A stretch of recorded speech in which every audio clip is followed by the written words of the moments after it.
Mateo capítulo 3. Hemos visto que Mateo tiene una forma muy especial de escribir su evangelio. Mateo constantemente está mencionándonos escrituras que Jesucristo ha cumplido, profecías que se han cumplido en Jesucristo en su ministerio. Y siempre se refiere a ellas como para que se cumpliera lo que fue dicho por el profeta cuando dijo, o como dijo el profeta, o como estaba escrito de él, o para que se cumpliera la escritura. Y se calcula que hay unas 133 profecías que Jesucristo cumple en su ministerio, en los evangelios, ¿verdad? Pero Mateo es muy cuidadoso de mencionar esto y de alguna manera tiene una profundidad en su evangelio porque aunque no menciona mucho del aspecto sentimental del Señor, o sea, no se mete mucho como Juan, por ejemplo, o aún Marcos, que hablan más de los sentimientos del Señor cuando estaba desarrollando su ministerio, sí se mete en su obra, en la acción que él hace, la obra que él hace, como el Mesías. Y como dije yo, es muy profundo por esto mismo. Y en la genealogía, empezando su evangelio, nos demuestra que Jesucristo es el Mesías prometido porque cumple los requisitos de ser hijo de Abraham o descendiente de Abraham e hijo de David o descendiente de David, que era necesario que el Mesías cumpliese. Como dijimos, nadie en este momento puede demostrar, aquellos que no han recibido el Mesías, nadie puede llegar a decir ahora viene el Mesías que estábamos esperando, porque nadie puede comprobar su descendencia. Los registros de la genealogía de los judíos está destruida. Se destruyó en el año 70 después de Cristo en la invasión de Tito a Jerusalén. Así que ningún judío puede demostrar de qué tribu viene o de qué descendiente, de quién es. No saben ya. Pero no es necesario porque el Mesías ya vino. Esto es bien importante. Llegamos hasta el punto en donde Jesucristo nace y vimos la persecución que hubo por parte de Herodes. Desde el nacimiento de Cristo, el enemigo quiso destruir al Señor. Y Herodes fue un instrumento clave, pero no pudo hacerlo porque Herodes, cuando quiso destruir al Señor, viajó José por una revelación divina. Un ángel se le apareció y le dijo, vete a Egipto, y estuvo en Egipto por algún tiempo hasta la muerte de Herodes y después regresa y se establece en Nazaret. Eso es muy especial también porque vimos que el nacimiento de Jesucristo fue en un lugar bastante pobre. Nació en una cueva, en un pesebre, fue puesto cuando acababa de nacer. Nadie ha nacido en esas condiciones. Vivió en una ciudad de muy baja clase que era Nazaret, Galilea, era donde estaban los judíos de más baja clase. Y esto yo creo que el Señor lo hace no por ser excéntrico, ¿verdad? Para ver qué se siente ser pobre después de ser el Todopoderoso, sino para identificarse aún con el más bajo de nosotros. Y ha metido el Señor la mano tan abajo que puede levantar a cualquiera. Qué cosa tan tremenda. Él se identifica con nosotros en todo. Esto es un ejemplo que en Mateo lo vamos a ver mucho. El Señor no nos marca el camino con palabras, nos lo marca con sus pisadas, para que nosotros andemos por ese mismo camino. Y entrando ahora entonces al capítulo 3, vamos a ver cómo empieza el ministerio de Juan el Bautista. Vale decir nuevamente, como dije en el estudio anterior, recalcar que no se nos menciona nada aquí de lo que hace el Señor entre su niñez hasta que empieza su ministerio. Esto es muy importante porque se han escrito varios libros apócrifos, libros que no son reconocidos como inspirados por Dios. Historias inventadas de lo que Jesucristo pudo haber dicho. La Biblia nos narra solamente un acontecimiento del Señor cuando tiene 12 años. ¿Y qué está haciendo? Está en el templo haciendo preguntas y le están haciendo a él preguntas también.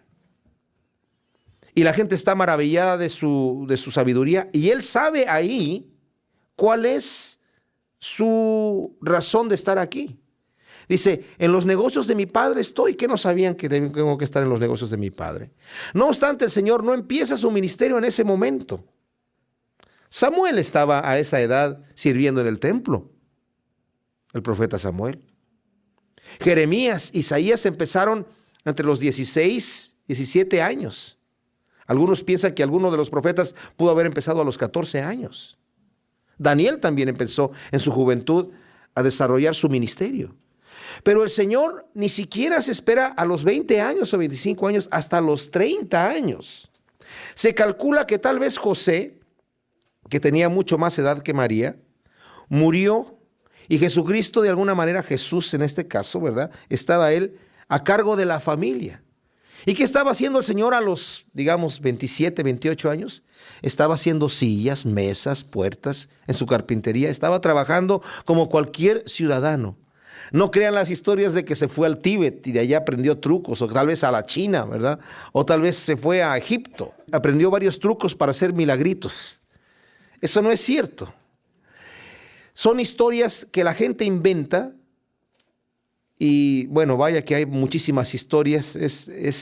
Ahora es muy fácil encontrar todos estos escritos apócrifos porque están al alcance de toda la gente. Pero la Biblia no nos narra eso. Además, algo que desacredita todas estas historias de que Jesucristo estuvo en el Tíbet o en la China o en Egipto, se caen cuando Jesucristo empieza su ministerio. Vamos a ver aquí que nos dice que se va a vivir a Capernaum. Él estaba en Nazaret, pero cuando empieza su ministerio se muda, se va a Capernaum a vivir. Y cuando viene a Nazaret a predicar y a sanar a los enfermos, de repente la gente está emocionada porque lo ven operar los milagros que está haciendo, pero de repente reacciona la gente y dicen, un momento, pero este es Jesús, es el hijo de José, es el hijo de María, nosotros lo conocemos. Sus hermanos están aquí con nosotros y sus hermanas también. ¿Qué le pasó que de repente se cree profeta? Está loco. Y dice la Escritura que no pudo hacer mucho ministerio ahí, muchos milagros, a causa de la incredulidad de ellos. Si Jesucristo hubiese ido al Tíbet, o si hubiese ido a la China, o si hubiese ido a Egipto, o a cualquier otro lugar, y hubiese regresado como un extranjero y lo hubieran recibido con los brazos abiertos. Pero como lo conocían que vivía ahí, ¿verdad?, entonces vemos que su ministerio fue muy difícil en esos lugares. Entonces aquí nos va a hablar de un personaje, Juan el Bautista. Este Juan era el primo hermano de Jesucristo. Cuando María estaba habían concebido ella del Espíritu Santo, fue a visitar a su prima Elizabeth, nos narra el evangelista Lucas. María fue a visitar a Elizabeth. Y Elizabeth recibió en ese momento una llenura del Espíritu Santo en su vientre. Juan, que estaba en el vientre de Elizabeth, desde ese momento fue lleno del Espíritu Santo. Qué tremenda cosa. Desde el vientre de su madre, por la visitación que tuvo María en ese momento. Y era con el primo, pues, del Señor, que todavía no nacía. Entonces dice que en aquellos días vino Juan el Bautista predicando en el desierto de Judea, y diciendo, arrepentíos porque el reino de los cielos se ha acercado. Pues este es aquel de quien habló el profeta Isaías cuando dijo, voz del que clama en el desierto, preparad el camino del Señor, enderezad sus sendas. Y Juan estaba vestido de pelo de camello y tenía un cinto de cuero alrededor de sus lomos, y su comida era langostas y miel silvestre. Aquí vemos un personaje muy especial. Su apariencia bastante distinta a todos los demás. El pelo no se lo cortaba porque había hecho un voto de nazarerato desde su nacimiento. Este voto de nazarerato consistía en que la persona no se cortaba jamás el pelo. Ningún pelo de su cuerpo se lo podía cortar. Y no podía tomar vino o no podía comer uvas. Ningún fruto de la vid, ni ninguna bebida alcohólica podía tomar. Ese era un voto muy especial que algunas personas hacían, y que en este caso el ángel, cuando dio el aviso del anuncio de Juan, dio este voto de nazarerato. Fue un mandamiento de parte de Dios. Venía Juan ya con una misión. Ese mismo voto se le hizo a Sansón. Sansón también, cuando el ángel se apareció al padre de Sansón, le dijo, y tendrá este mismo voto de nazarerato. Por eso es que Sansón no se cortaba el pelo. No es que tenía la fuerza en el pelo, como algunos piensan, ¿verdad? Sino que al cortarse el pelo rompió su voto de nazarerato. Y en ese momento pensaba que él podía seguir adelante con sus carnalidades, sin darse cuenta que cuando hizo eso, el Señor se fue de él Y bueno, ya supimos la suerte de Sansón, ¿verdad? Perdió su fuerza y fue muerto, destruyendo el templo de los filisteos, cuando el Señor le volvió a dar la fuerza por última vez. Pero aquí vemos a este Juan. Imagínense el personaje, no se cortaba el pelo, me imagino que lo tenía todo desarreglado, ¿verdad? Y está en el desierto. Una persona cuando va a predicar, o cualquier evangelista, prepara el lugar más concurrido, ¿verdad? En donde hay más gente. El lugar tal vez el punto central en donde vienen los ejes viales de la ciudad y podemos acaparar la mayor cantidad de gente. Un lugar que tenga una buena visibilidad, buena iluminación, un buen sonido, mucha propaganda. ¿Y cómo va a estar el evangelista? Con el mejor traje, bien peinado. Y aquí, ¿cómo vemos el asunto? En el desierto de Judea, afuera, donde no hay civilización, está un hombre predicando con el pelo desarreglado, cubierto con pieles de camello. No tiene un traje Gucci, tiene pieles de camello. Y tiene un cinto de cuero en la cintura, y su mensaje es un mensaje un tanto violento. Arrepentíos porque el reino de los cielos se ha acercado, y les va a decir generación de víboras. Pero una cosa especial es que el Señor hacía que la gente fuera ahí, y vamos a ver la cantidad de gente que venía. Él da testimonio de sí mismo y dice, ¿quién es él? Dice, yo soy aquel del que habló el profeta Isaías. Voz de que clama en el desierto, preparad el camino del Señor, enderezad sus sendas. Dice que este Juan comía langostas y miel silvestre. No eran langostinos, eran langostas, son como saltamontes. En México se comen en algunos lugares los chapulines, los cuecen y se los comen. Y era lo que se estaba comiendo aquí Juan. Y miel silvestre, era su comida. O sea, no solamente en su aspecto y en su ministerio estaba totalmente apartado en una forma especial, sino aún en su comida estaba consagrado. Ese es un llamamiento exclusivamente para Juan. No crea que todos tenemos que hacer eso para hacernos aceptables delante del Señor. Era una misión que tenía Juan. Ahora, esta vestimenta que tenía Juan, de piel de camello y de un cinto, era la misma vestimenta que tenía Elías. Y saben, la Biblia nos dice que Juan, el Señor Jesucristo nos dice, es el Elías que había de venir. ¿Por qué había de venir Elías? Yo les voy a leer aquí en Malaquías, que es el último libro del Antiguo Testamento. Algunos de ustedes tal vez van a querer verlo. Y si lo quieren ver, son los dos últimos versículos del último libro del Antiguo Testamento. Dice, he aquí, yo os envío el profeta Elías antes que venga el día de Jehová grande y terrible, y hará volver el corazón de los padres hacia los hijos y el corazón de los hijos hacia los padres, no sea que yo venga y hiera la tierra con maldición. Aquí obviamente se está refiriendo a un evento apocalíptico, pero fíjense bien, los doctores de la ley, los que escudriñaban la ley, los judíos de aquel entonces, estaban esperando que antes que viniese el Mesías, viniese Elías. Ellos sabían que tenía que venir Elías primero.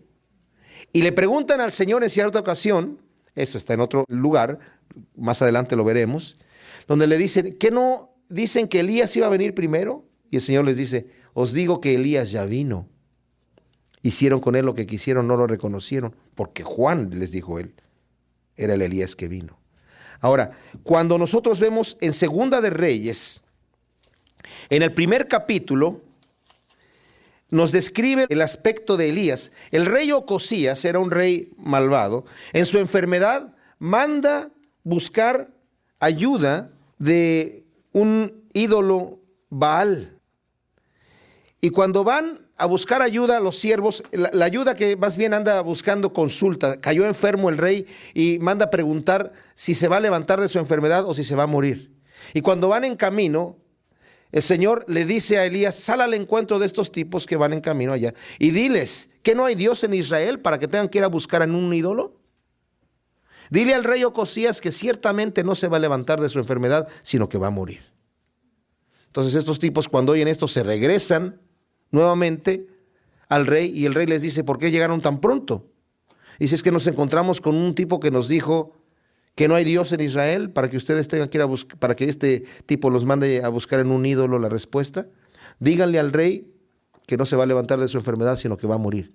Y el rey les pregunta, ¿y cómo estaba vestido este hombre? Esto está aquí en el capítulo 1 de Segunda de Reyes, en el versículo 7. Entonces él les dijo, ¿cómo era aquel varón que encontrasteis? Y os dijo tales palabras, y ellos respondieron, un varón que tenía vestido de pelo y ceñía sus lomos con un cinturón de cuero.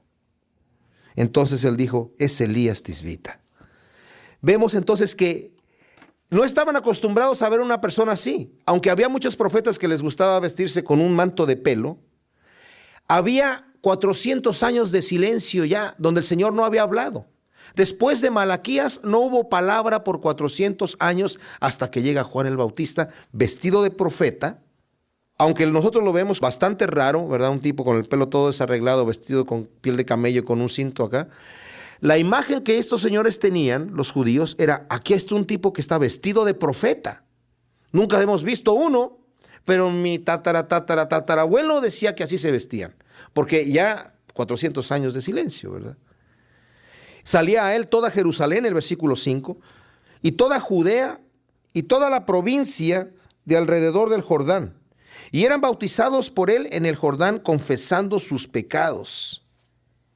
Y al ver que muchos de los fariseos y de los saduceos venían a su bautismo, les decía, generación de víboras, ¿quién os enseñó a huir de la ira venidera? Haced pues frutos dignos de arrepentimiento, y no penséis decir dentro de vosotros mismos, a Abraham tenemos por padre, porque yo os digo que Dios puede levantar hijos a Abraham aún de estas piedras. Ahora, la gente viene a él y son bautizados. El bautismo es una práctica que ya tenían los judíos, no es algo nuevo. No lo está inventando Juan el Bautista. Es una práctica que los judíos ya la tenían para otros rituales de purificación. Entonces era como un símbolo de decir, arrepiéntete de tu vida y enderece el camino. Aquí les está diciendo él que enderecen sus sendas. ¿Saben? El presupuesto para arreglar los caminos estaba muy bajo. Los caminos estaban llenos de baches por todos lados. Pero cuando el rey iba a viajar e iba a visitar cierta aldea, arreglaban el camino de ese lugar y lo dejaban bien derecho, rellenaban los baches, pintaban las casas para que cuando llegara el rey todo estuviese perfecto. Entonces, aquí el mensaje de Juan es, el rey viene. Tu camino está torcido, tu camino está mal. Endereza el camino porque ahora viene el rey. Y la gente venía y era bautizada por montones. Era un ministerio bastante tremendo. La gente ya estaba harta de la hipocresía religiosa y de su propio pecado, y muchos venían confesando sus pecados y eran bautizados. Los pecados los confesaban públicamente, pero también junto con la gente venían estos religiosos, no a bautizarse, venían a ver qué estaba pasando y cómo le hace este tipo que tiene tanta gente que salen hasta el desierto a verlo. Vamos a ver qué está haciendo. Pero venían con su nariz así levantada, ¿verdad? Con una cara un rostro de arrogancia diciendo, mira este mugroso, despeinado, a ver qué está haciendo. ¿Cómo le hace que tiene tanto carisma para cautivar a la gente? Y cuando Juan los veía les decía, generación de víboras, ¿cómo aprendieron a huir de la ira venidera? ¿Quién les ha enseñado? La imagen es como esas víboras que están entre el pasto seco y de repente encienden el fuego y andan huyendo y tal vez huyen hacia donde se pueden salvar, pero tal vez entran en el fuego. Les está diciendo aquí Juan el Bautista, ¿cómo saben que realmente van a huir de la ira venidera? Y les dice una cosa muy especial, hagan frutos dignos de arrepentimiento y no piensen decir, a Abraham tenemos por padre, porque yo les digo que Dios puede levantar a Abraham hijos aún de estas piedras. El mensaje era, arrepiéntanse porque el reino de los cielos se ha acercado. Fíjense que no utiliza la palabra el reino de Dios y eso lo hacen porque en una manera en la que los judíos hablaban, ni siquiera mencionaban el nombre Dios por respeto. Entonces, para referirse al reino de Dios decían el reino de los cielos. Pero la palabra es arrepiéntanse. Saben, yo recuerdo cuando yo era niño y me iba a confesar y terminaba mi confesión, a mí nunca me dijeron, no digo que no haya algunos que sí lo digan, pero a mí personalmente nunca me dijeron, ¿realmente estás arrepentido de lo que hiciste? ¿Realmente estás verdaderamente arrepentido de lo que hiciste? Porque si no estás arrepentido, no hay absolución. Eso es bien importante. Ahora, entre los judíos tampoco estaba este asunto. O sea, el judío que cometió un pecado tenía que presentar un sacrificio. Y presentaba el sacrificio y aquí está, era como casi como, ¿cuánto me cuesta mi pecado? Como si estuviese comprando una indulgencia, ¿verdad? O sea, yo pequé, ¿cuánto cuesta? Tanto, aquí está, listo, ya está pagado el pecado. Pero, y bueno, y había que presentar el sacrificio, pero importante, lo que no se decía es que había que tener arrepentimiento. Sin arrepentimiento no hay perdón de pecado. Y el arrepentimiento no es remordimiento. El remordimiento es sentirse mal por haber hecho algo malo, pero el arrepentimiento es sentirse mal y dar la media vuelta y caminar en la dirección opuesta. Entonces el mensaje aquí es bien importante y hasta cierto punto novedoso. Y cuando él les está diciendo a los religiosos de su época, arrepiéntanse y muestren frutos dignos de arrepentimiento, para ellos es como, bueno, ¿y para qué? Y fíjense, les dice, y no piensen decir, es que tenemos a Abraham por padre. ¿Saben qué pensaban los judíos? Que Abraham había quedado tan bien parado delante de Dios por todo lo que hizo, tan bien parado, que ya les había comprado el boleto a todos los judíos para entrar al reino de Dios. Que ya no tenían que hacer nada. O sea, hagan lo que hagan, van a entrar. ¿Por qué? Porque son hijos de Abraham. Y les dice aquí, no piensen decir entre ustedes es que somos hijos de Abraham, porque Dios puede levantar a Abraham hijos aún de estas piedras. Y ahí utiliza un juego de palabras porque la palabra hijos y la palabra piedras se parecen tanto en arameo como en hebreo. Y luego les dice, ya también el hacha está puesta a la raíz de los árboles.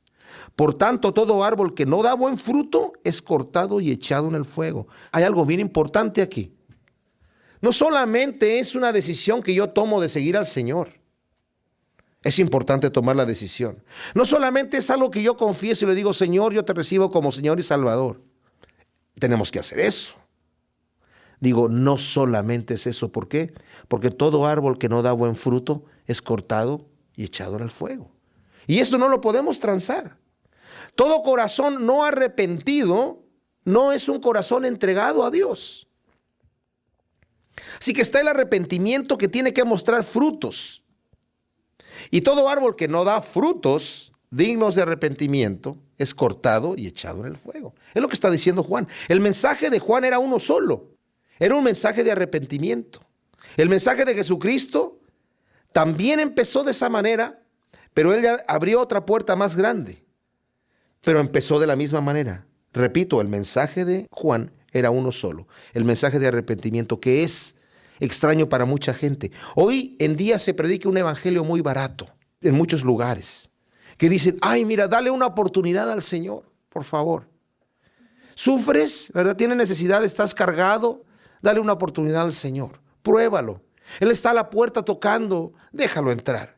Y la gente así como, bueno, lo voy a dejar entrar, a ver si me convence. Y si no, lo voy a dejar afuera. Le voy a dar chance. No es así la cosa, ¿verdad? Nosotros somos los que necesitamos esa oportunidad. Y el Señor está allí ofreciéndonos. ¡Qué tremendo mensaje! Arrepiéntanse porque el reino de los cielos se ha acercado. El reino no está allá lejos. El reino de los cielos se ha acercado. No es como dice la canción, que para subir al cielo se necesita una escalera grande y una chiquita, ¿verdad? El Señor bajó el cielo a mi nivel para que yo lo alcance, para que yo pueda tomarlo, pero tengo que venir a través de este arrepentimiento. Y además dice aquí, yo a la verdad os bautizo en agua para arrepentimiento, pero el que viene tras de mí, cuyo calzado yo no soy digno de llevar, es más poderoso que yo. Él los va a bautizar en Espíritu Santo y fuego. Su aventador está en su mano y limpiará su era y recogerá su trigo en el granero y quemará la paja en fuego que nunca se apagará. Dice, yo los estoy bautizando en arrepentimiento, que es necesario. Este bautismo es un símbolo del arrepentimiento. Pero viene uno detrás de mí que Él los va a bautizar en Espíritu Santo y fuego, que quiere decir, Él les va a dar el poder de caminar una vida recta. Pedro en su segunda carta, en su primer capítulo, nos dice que Dios ya nos dio a través de su Espíritu Santo todo lo que necesitamos para vivir como Dios manda. Antes no podíamos. Antes éramos esclavos de nuestros pecados. Los discípulos le dijeron al Señor, ¿quién podrá entrar en el reino de los cielos? Y el Señor le dijo, para los hombres es imposible. Nadie puede. pero para Dios todas las cosas son posibles. ¿Qué quiere decir? Con este bautizo del Espíritu Santo, Cristo morando en mí, Él hace posible que yo camine el camino que Dios me pide que yo camine. Entonces es algo bien importante. Y dice, su aventador está en su mano. El aventador es ese instrumento que golpea la espiga y separa el trigo de la espiga, de la paja. Y el Señor está golpeando esas espigas. El trigo, que es el fruto, lo va a recoger y lo va a guardar en su granero. Pero lo que no sirve, lo va a tirar y lo va a quemar. El evangelio viene, dice el Señor, no para traer unidad, sino trae división. ¿Por qué trae división? Porque el evangelio cuando llega, divide a la gente. Miren, yo conocí al Señor por la pura lectura de la Biblia. Alguien dejó en mi casa una Biblia. La persona que dejó la Biblia en mi casa no era cristiano. Era un drogadicto que no creía en Jesucristo como el Hijo de Dios. Creía que Cristo era un gran filósofo. Yo era otro drogadicto, ¿verdad? Que también empecé a leer la Biblia por curiosidad y me enamoré de Jesucristo. Fue para mí tan impresionante encontrarme con un Dios de amor y de misericordia. Yo tenía en mi mente la idea de un Dios de penitencia y de dolor. Yo veía que la gente se golpeaba el pecho y yo pensaba, a Dios le gusta que nos golpeemos el pecho. Yo veía que la gente caminaba de rodillas. A Dios le debe gustar que caminemos de rodillas porque lo estaban haciendo para Dios. Y cuando voy leyendo en la palabra de Dios que dice Jesucristo, si tu hijo te pide un pan, ¿tú le darías una piedra? O si te pide un pez, ¿tú le darías una serpiente? ¿Verdad que no? Y si ustedes que son malos saben tratar bien a sus propios hijos, ¿qué esperan de nuestro Padre que está en los cielos? Tenía sentido. Me enamoré del Señor y yo pensé, cuando mis amigos sepan esto que acabo de encontrar, todos van a aceptar al Señor. Pero encontré que cuando yo empezaba a hablar de Jesucristo, los menos, ¿verdad? Los muy pocos eran los que recibían el mensaje. La mayoría dijeron, ¿sabes qué? Ya no me vuelvas a hablar de eso, ya no te quiero volver a ver. Y perdí muchos amigos. ¿Por qué? Porque el aventador estaba en la mano y estaba golpeando la espiga y muchos dijeron, no, yo soy paja, no me gusta hacer trigo. Así que el Señor viene con ese aventador a golpear con el evangelio los corazones de los hombres para que se defina el trigo y se defina la paja. Entonces Jesús vino de Galilea a Juan al Jordán para ser bautizado por él, mas Juan se le oponía o lo resistía diciendo, yo necesito ser bautizado por ti y tú vienes a mí. Pero Jesús le respondió, deja ahora, porque así conviene que cumplamos toda justicia. Entonces le dejó, o sea, dejó que lo bautizara más bien, ¿no? Y Jesús, después que fue bautizado, subió luego del agua, y he aquí los cielos le fueron abiertos, y vio al Espíritu de Dios que descendía como paloma y venía sobre él, y hubo una voz de los cielos que decía, este es mi Hijo amado, en quien tengo complacencia. Qué tremendo, ¿no? Viene Juan, se resiste, pero el Señor le dice, es necesario que cumplamos toda justicia. ¿Qué quiere decir esto? Tal vez no es necesario que el Señor sea bautizado, porque no tiene que arrepentirse de nada, pero como dije, nos va a marcar el camino con las pisadas. No nos va a decir, bueno, bautícense ustedes, yo no tengo que ser bautizado. No, Él va y da el primer paso mostrándonos a nosotros lo que tenemos que hacer. Qué tremendo maestro tenemos. Qué impresionante es el Señor, ¿verdad? Que nos lleva de la mano en el camino y no solamente nos avienta, sino va caminando con nosotros en el mismo camino. Dice que entonces, en el capítulo 4, Jesús fue llevado por el Espíritu al desierto para ser tentado por el diablo. ¡Wow! ¡Qué cosa tan tremenda! O sea, acaba de tener una experiencia tremenda, la experiencia más grande hasta el momento el Señor, como hombre. ¿Por qué? Porque nos dice Isaías que vivió toda su vida, su niñez como un niño normal hasta los 12 años. Dice que tenía que comer leche y miel hasta que aprendiera a discernir lo bueno de lo malo. Pero después, desde los 12 años hasta los 30 años, estuvo sujeto en su casa trabajando como cualquier ciudadano. Y en este momento llega, empieza su ministerio, y lo primero que sucede es que es bautizado y es lleno del Espíritu Santo, como nosotros cuando recibimos al Señor, somos llenos del Espíritu Santo, ¿verdad? Cuando desciende el Espíritu Santo sobre nosotros y recibimos ese poder para vivir, como dije, como Dios manda. Pero a la vez, en este momento se abren los cielos y se oye la voz del Padre que dice, este es mi Hijo amado, en quien tengo complacencia. ¡Wow! ¡Qué experiencia tan tremenda! Acto seguido, el Espíritu lo toma, el mismo Espíritu, es el que lo toma, el Espíritu de Dios, para llevarlo al desierto para ser tentado. ¿Por qué tiene que ser tentado? ¿Por qué tenemos nosotros que ser tentados? La tentación es una especie de gimnasio espiritual que el Señor permite que tengamos, que suceda en nuestras vidas, para ejercitarnos espiritualmente. Cuando yo voy al gimnasio y levanto pesas, por ejemplo, la pesa está haciendo un movimiento o una fuerza opuesta al movimiento que yo estoy haciendo. Se opone a lo que yo quiero hacer. Pero esa oposición hace que mi cuerpo de alguna manera desarrolle una fuerza mayor. Y es exactamente lo mismo que sucede en el gimnasio espiritual. Tenemos oposición de nuestra carne para servir al Señor, porque nuestra carne está en enemistad contra Dios. Nuestra mente también. El mundo también. Satanás también. Y las tentaciones vienen, dice Pedro, nuestra fe es como el oro. El oro se prueba con fuego. Se mete y cuando se licúa el oro con el fuego, las impurezas salen a la superficie y se quitan.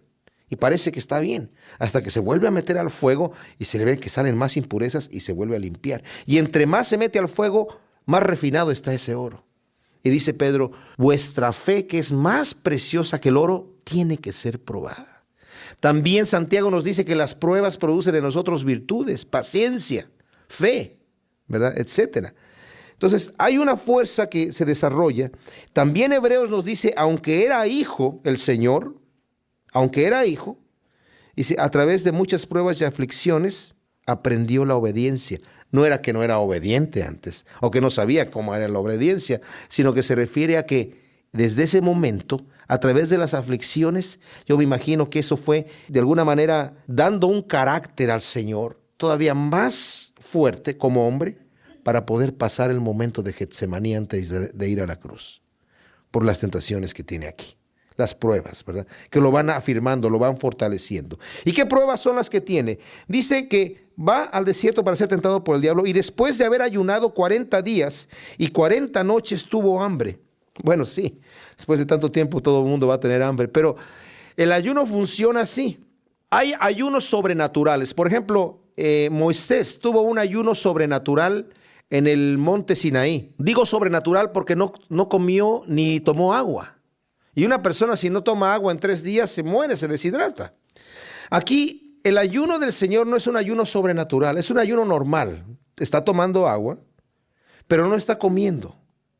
Y cuando hay lugares, hay hospitales incluso que curan con ayunos, ¿verdad? Cuando uno ayuna, bueno, los primeros días, los primeros 4 días, uno tiene una hambre atroz tal vez. Pero al 5º o 6º día, el hambre desaparece.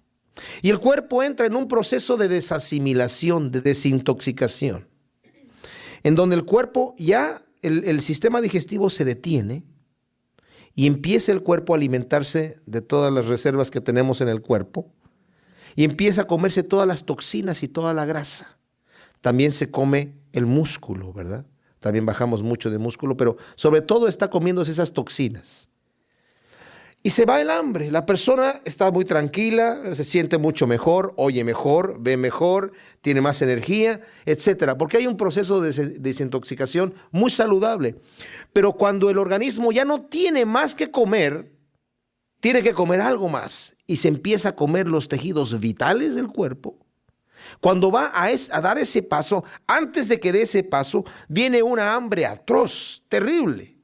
Y si la persona en ese momento no come, literalmente se muere de hambre. Entonces el Señor ha estado ya 40 días en este proceso, ¿verdad? Ayunando y buscando, ¿verdad? Orando, preparándose para lo que va a hacer. Y después llega este momento donde tiene hambre. Entonces en este momento viene a él el tentador, dice el versículo 3, y le dijo, si eres hijo de Dios, di que estas piedras se conviertan en pan. El si eres hijo de Dios no está cuestionando Satanás. A ver, pruébame que eres el hijo de Dios. El Señor sabía que Satanás sabía que él era el hijo de Dios. Esta palabra también puede traducirse, ya que eres el hijo de Dios. Y que se cree que es una mejor traducción, más apropiada a la conversación que sigue. Ya que eres el hijo de Dios, di que estas piedras se conviertan en pan. Suple tu necesidad, utilizando el poder que tienes de Dios, utilizando tu fe, utilizando ya lo que tienes a la mano, que Dios te lo ha dado, utilízalo para suplir tu necesidad. Qué tentación tan especial. No le está pidiendo que cometa un pecado, pero sí le está pidiendo una cosa. ¿Quién fue el que lo llevó al desierto? El Espíritu. Dice, ya, toma el asunto en tus manos. Olvídate. Dios no te está respaldando en esto, no te está dando de comer. Mira esas piedras, ve el tamaño de esas piedras, unas piedras así grandes. Imagínate el pan hawaiano que saldría de esa piedra ahí, ¿verdad? Pero el Señor le responde y le dice, escrito está, no solo de pan vivirá el hombre, sino de toda palabra que sale de la boca de Dios. Él toma una escritura de Deuteronomio, justamente en donde Moisés estaba hablando con el pueblo de Israel, después de que habían pasado por el desierto.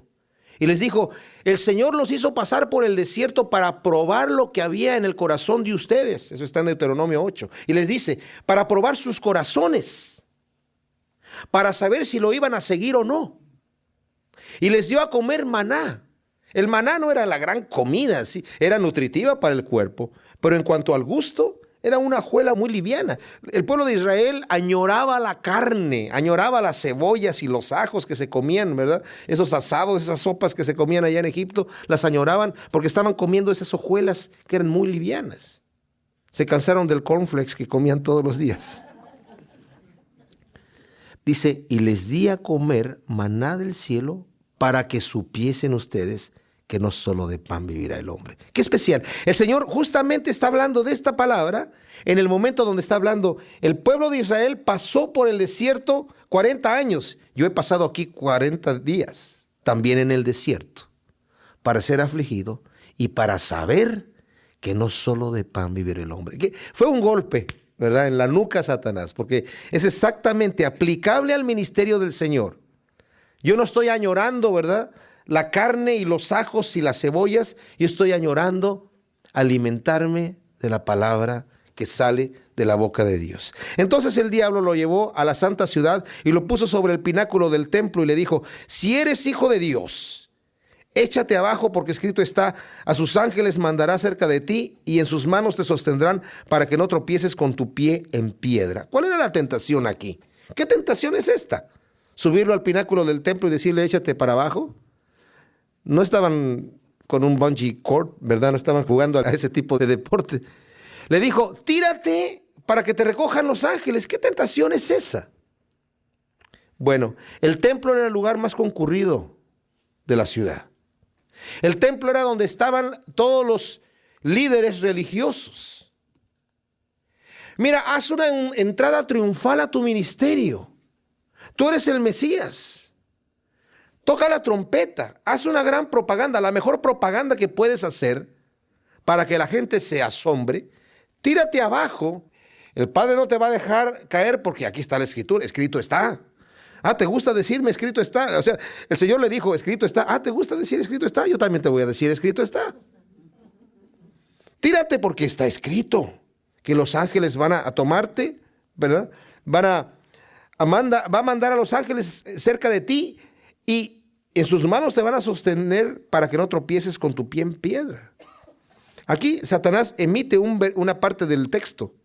El texto dice, de donde está tomando esto, que es un salmo, dice, a sus ángeles mandará cerca de ti y para que te guarden en todos tus caminos. Bien sabiamente lo quitó de ahí porque no le convenía eso. Para que no tropiece tu pie en piedra. Cuando te vean, mira, alguien se está tirando del edificio para matarse. No, no me voy matando, ¿verdad? Voy a caer allí y voy a caer bien. Y de repente llegan los ángeles y todo el mundo, bravo, bravo, ¿quién es este? Yo soy el Mesías, con permiso. ¿Verdad? Qué entrada tan triunfal, tan tremenda. ¿Pero qué le responde? Escrito está también, no tentarás al Señor tu Dios. Ahora, esto es bien importante porque hay mucha gente que sí tienta al Señor. Como que lo quiere poner a prueba. A Dios no lo podemos poner a prueba. No podemos hacer esto. Hay algunas iglesias en donde, tomando este versículo que dice en la Biblia que tomarán en sus manos animales venenosos y no les picarán, o tomarán sustancias ponzoñosas y no se envenenarán, pasan adelante todos los líderes, o todos los diáconos, o todos los que son cristianos y se empiezan a pasar víboras y arañas y tarántulas ahí con la mano. Y los que duran son los que ya lo saben manejar bien y lo saben sobar bien para que no los piquen.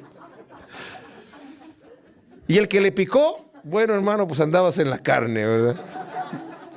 Y hasta ahí llegaste nada más. Qué terrible. Eso ya es tentar al Señor.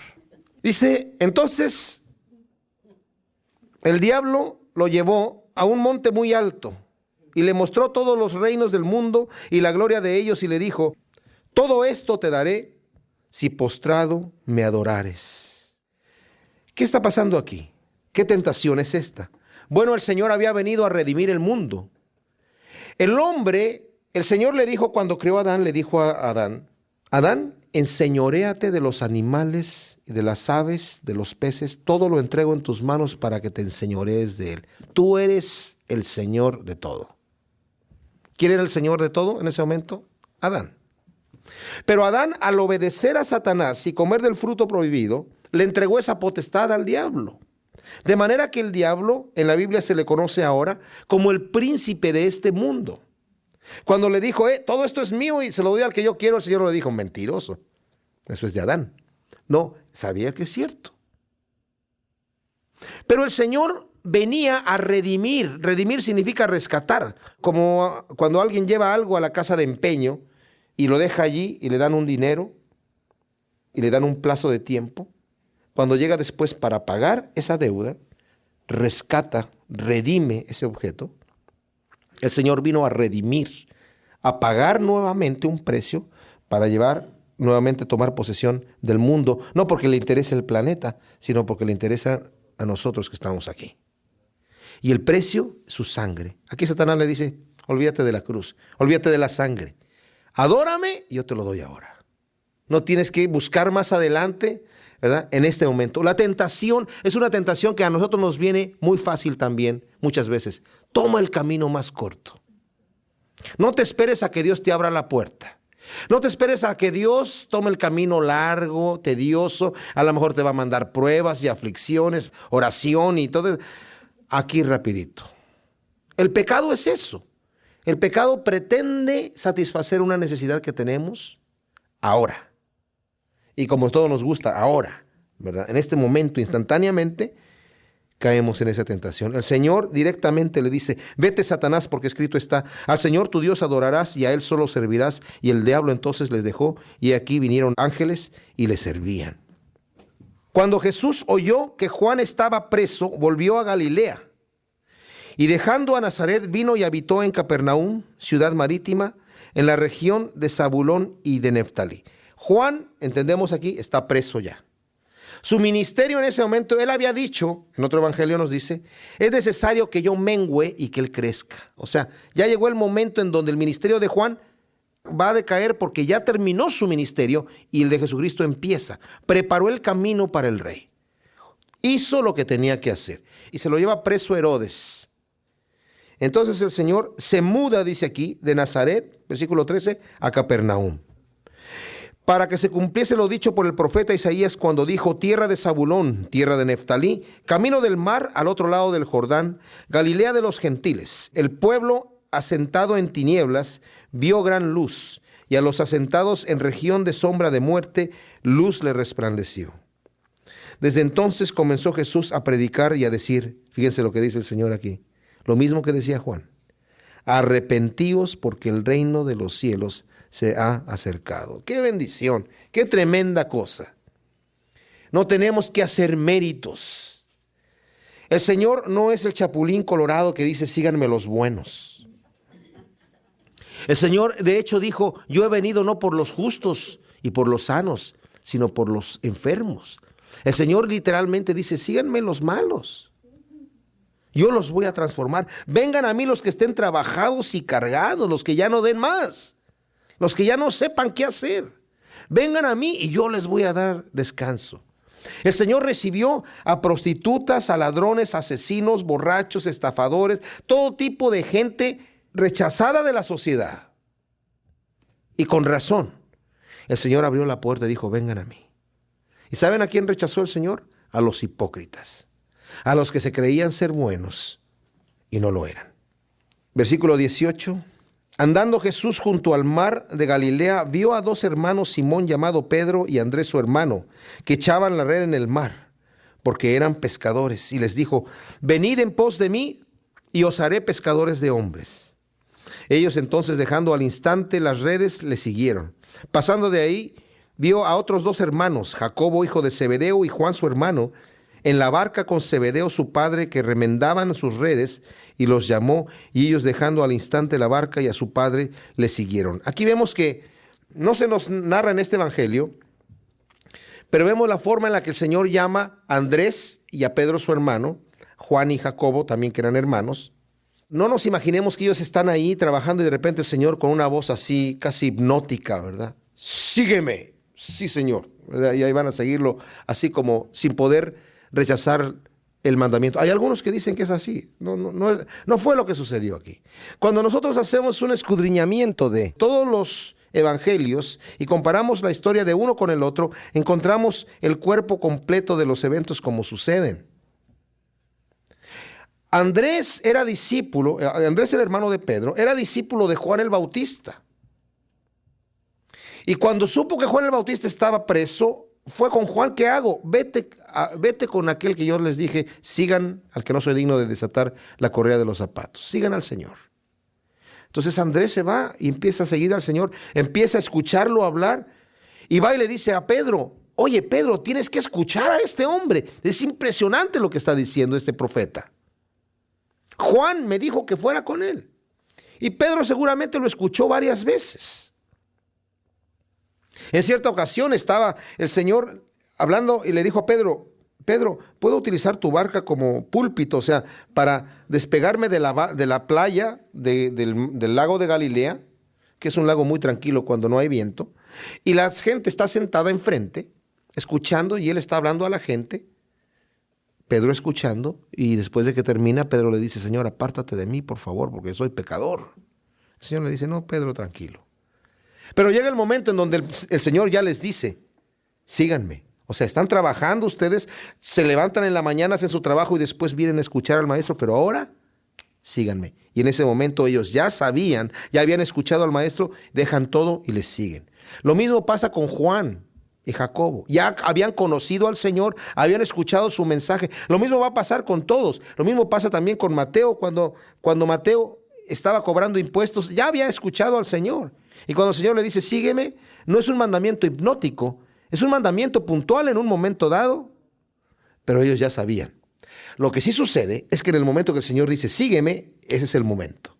Porque otros llegaron a decir: déjame, Señor, que primero termine y cierre este negocio que tengo aquí pendiente. No, sígueme ahora.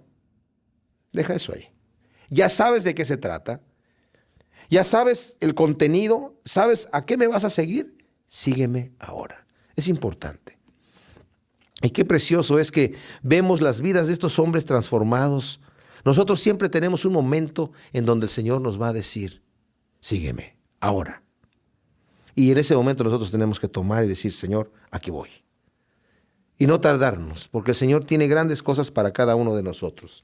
Entonces, la palabra que utilizan aquí para redes, tanto de los de Pedro y los de Juan y Jacobo, es una palabra que hablan de una red cara. Hay varias palabras para redes acá en griego, pero esta es una red muy cara que solamente los pescadores que les iba muy bien, que tenían un buen negocio de pesca, podían comprar. Y ellos dejan todo el negocio ahí. Un negocio lucrativo, lo dejan en manos de su papá y se van.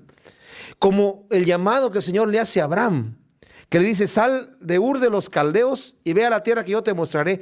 Ur de los Caldeos era la ciudad más próspera en su época, cuando Abraham estaba ahí. Y Abraham seguramente estaba bastante bien en Ur de los Caldeos, pero llega el Señor y le da un mandamiento y él sale. Y sale a hacer la obra del Señor. Qué tremendo cuando somos sensibles al mandamiento que Dios nos da.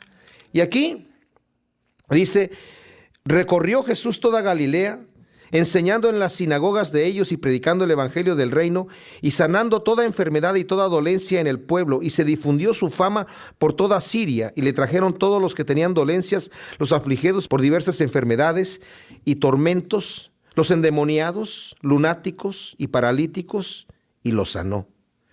Y le siguió mucha gente de Galilea, de Decápolis, de Jerusalén, de Judea y del otro lado del Jordán.